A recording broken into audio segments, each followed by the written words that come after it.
tell you a story. Yeah, a guy from Pune, Chandu Borde, you know.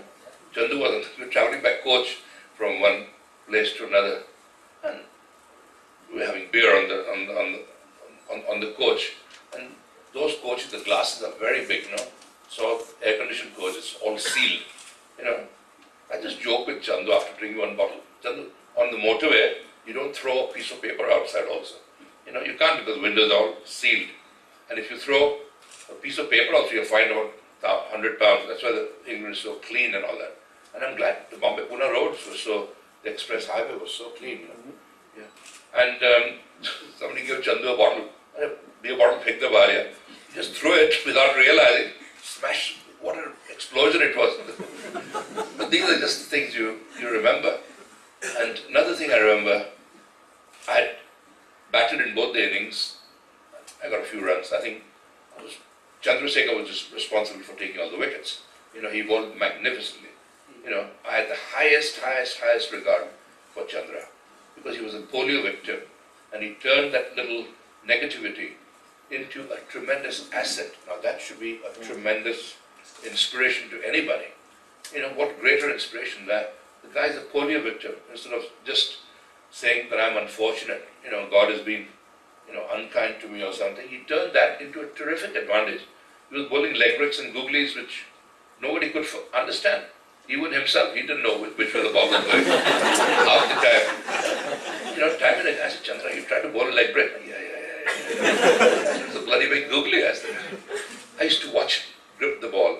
You know, the ball leave his fingers in the air and off the pitch. Like a split-second computerized effect that I knew more than Chandra, you know, what he actually bowled. You know, of course, I used to help him a lot where to bowl, where to place the fielders. You know, we're talking in the car about field placing.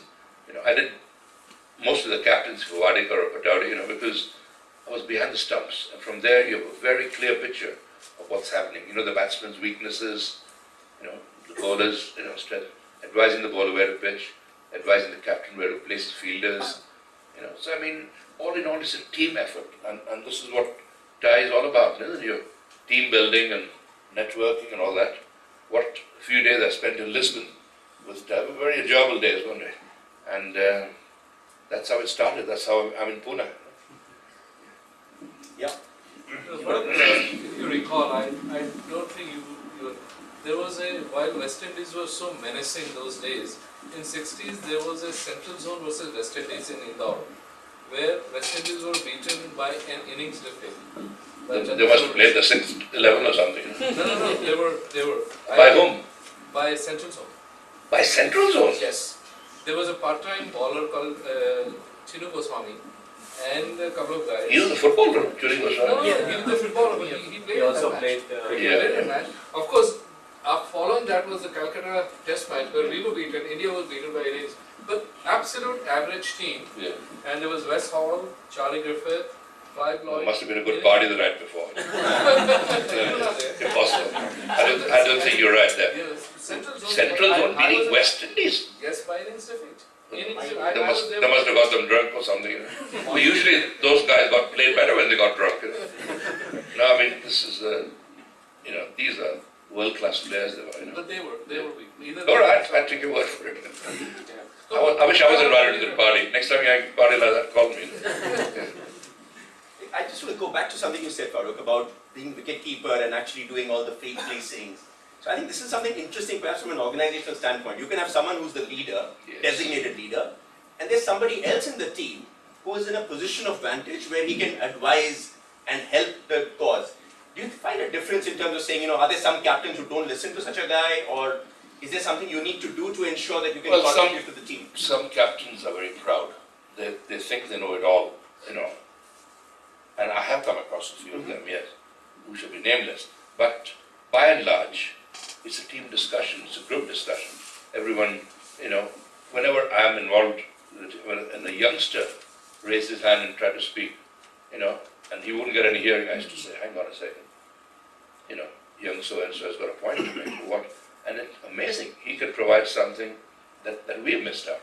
So I mean, at all levels, you got to respect individuals. You know, people think differently, people act differently, and everyone has their own ideas.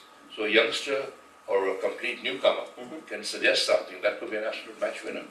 So yeah, you're right, it was absolutely like that. Yeah. You know, I like what he said, you know, we all have been following and we all heard it, never saw, very few times video clips. But you always brought urgency to the game.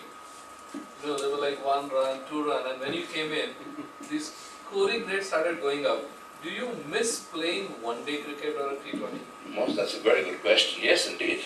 I wish I was playing in the IPL these days. I think I would have been the highest earner, you know. And Dhoni always tells me that it's such bad thing. I've heard these stories and all that. We get along great, you know. I mean, Sachin and the boys, they have a lot of respect. Yeah, as you said earlier, the ball is meant to be hit and hit hard.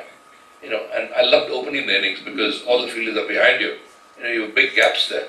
So if you're quick enough, you're quick eyesight, when you face a very fast bowler, you know, you play your shot a fraction of a second before he actually leaves the ball. It's called anticipation. You just anticipate where the ball is going to come. And, you know, by and large, it will come there.